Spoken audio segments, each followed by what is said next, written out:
मित्रांनो नमस्कार.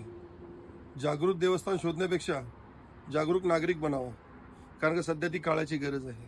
आज आपल्यावर जे राज्यकर्ते आहेत ना, ते इंग्रजांच्या नीतीनुसार चाललेत.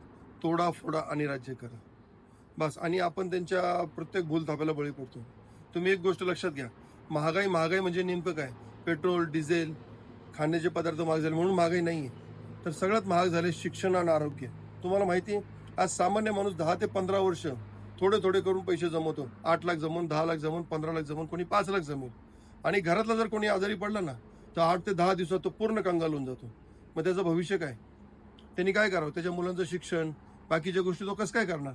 या गोष्टी सगळ्यांनी विचार करायची गरज आहे. आणि याच्या पुढचा कालखंड आपल्याला सरकार कसं पाहिजे त्याच्यावर पाहिजे. आपले आमदार, खासदार जे कोणी असतील त्यांना सांगा का आम्हाला काही फ्री देऊ नका. जर तुम्हाला फ्री काही द्यायचं असेल तर शिक्षण आणि आरोग्य सेवा द्या.